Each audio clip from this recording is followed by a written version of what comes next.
ज्यात त्यांनी असं सांगितलेलं आहे की ज्या प्रकारचे व्हिडिओज आणि ज्या प्रकारची भाषा वापरली गेली ती अयोग्य आहे. मला मान्य आहे.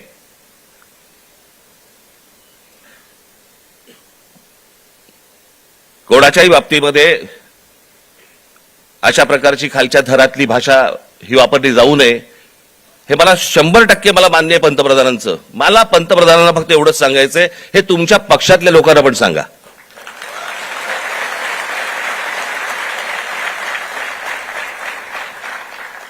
महात्मा गांधींपासून जवाहरलाल नेहरूंपासून इंदिरा गांधींपासून आतापर्यंत सगळ्यांपर्यंत आमच्यापर्यंत ज्या प्रकारची तुमची ट्रोलची जी काही टीम प्रत्येक राज्यांमध्ये जी बसवलेली आहेत, लोक बसवलेली आहेत, ते कोणत्या भाषेमध्ये आणि कोणत्या गोष्टी करत असतात मी पाहत नाही. मला ज्या गोष्टी कानावरती येतात, आज अनेक कलाकार आहेत महाराष्ट्रामधले, अनेक कलाकार आहेत, ते म्हणतात बाबा बोलायलाच नको, काही लिहायलाच नको, इतक्या शिव्या पडतात, इतक्या गोष्टी होतात. ही यांचीच माणसं भरलेली आहेत. मला असं वाटतं पंतप्रधानांनी त्याही लोकांना सांगावं की त्यांनी बंद करावं म्हणून. हे गेल्या 12 वर्षातच सगळी सुरुवात झाली. भारतीय जनता पक्षाचे जी काही ट्रोलच्या टीम्स आहेत यांनी ह्या ज्या गोष्टी सुरू केल्या, याच्यातनच हे ज्याला म्हणतो ना आपण, जे तुम्ही पेराल तेच उगवेल, तेच आलं अंगावर तुमच्या. त्याच्यात पंतप्रधानांनी सांगितलं की मला शिव्या दिल्या, माझ्या आईबद्दल बोलले. चुकीचंच आहे, हे मनापासून सांगतो मी, हे चुकीचंच आहे. पण माझी पंतप्रधानांना विनंती आहे, दुसऱ्यांनाही आया असतात.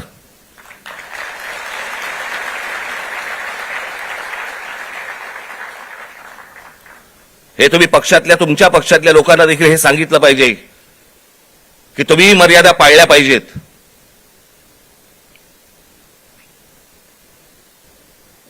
आज पंतप्रधान सांगतात की मी त्या मुलांना सगळ्यांना माफ केलं, पण इतकी वर्ष 12 वर्ष तुमच्या लोकांनी जे काही केलंय त्याची माफी कोण मागणार?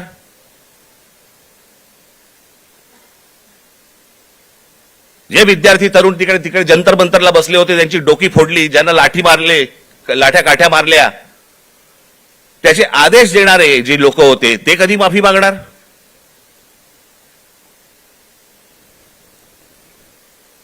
आणि मला असं वाटतं की हे मूळ हे काय झालंय, नीटची परीक्षा हे कारण आहेच, पण हे प्रत्येक ठिकाणी त्याला जो काही रिस्पॉन्स मिळाला, सगळेच काही विद्यार्थी होते, ते तरुण होते, अनेक जे विद्यार्थी दशेतनं बाहेर आलेले आहेत, अनेक तरुण होते, अनेक तरुणी होत्या. हे का आले रस्त्यावरती? याचं कारण सभोवतालचं वातावरण.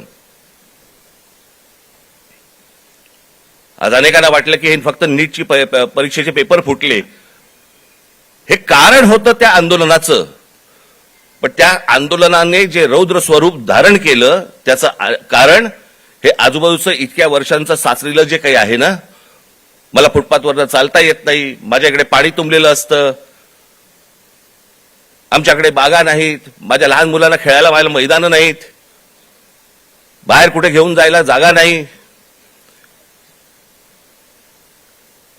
शिक्षण झालंय, नोकऱ्या मिळत नाहीयेत, सगळ्या कंपन्या खासगी लोकांना दिल्या जात आहेत, एकाच उद्योगपतीवरती मेहरबानी सुरू आहे, त्यालाच सगळी जंगलं दिली जात आहेत, त्यालाच सगळ्या जागा दिल्या जात आहेत. जेव्हा कधी बघावं त्यावेळेला या देशामध्ये फक्त निवडणुका सुरू आहेत,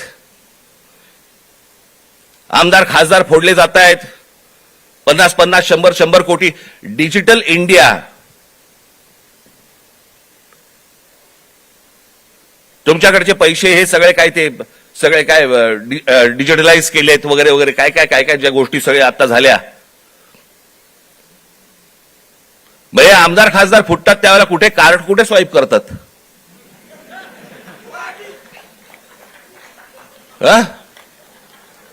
उलटा उलटा कार्ड स्वाईप.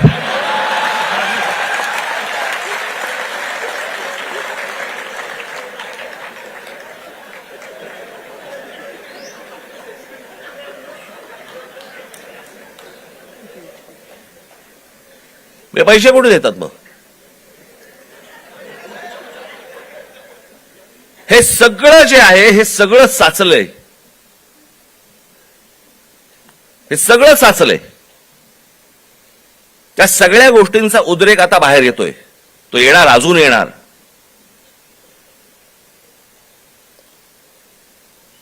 हा विषय कोणाला तरी सत्तेवरनं खाली खेचणं आणि कोणाला तरी सत्तेवरती आणणं हा एवढ्या पुरता मामूली विषय नाहीये. हा देशाचा विषय आहे.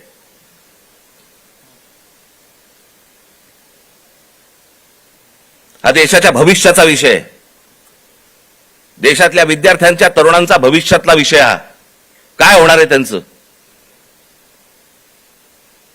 आज माझ्या महाराष्ट्रातल्या ग्रामीण भागामध्ये, देशातल्या आज ग्रामीण भागामधला तिकडचा तरुण, तिकडच्या तरुणी काय करत असतील दिवसभर? काय विचार करत असतील? तो तिकडचा तरुण ज्यावेळेला विचार करत असेल की बाबा माझ्या बाजूच्या घरामध्ये एकाने, शेतकऱ्यांनी, माझ्या वडिलांचे मित्र होते, त्यांनी आत्महत्या केली, त्यांच्या अंत्यविधीसाठी तो मुलगा जाणार, विचार काय करणार? हे माझ्या वडिलांच्या मनामध्ये येऊ नये. मग याच्यासाठी मी काय केलं पाहिजे? मग मी शहरात गेलं पाहिजे. मग शहरात गेल्यावरती काय होणार माझं? मला कुठून नोकरी मिळणार? मला कुठून शिक्षण मिळणार? माझं पुढे काय होणार?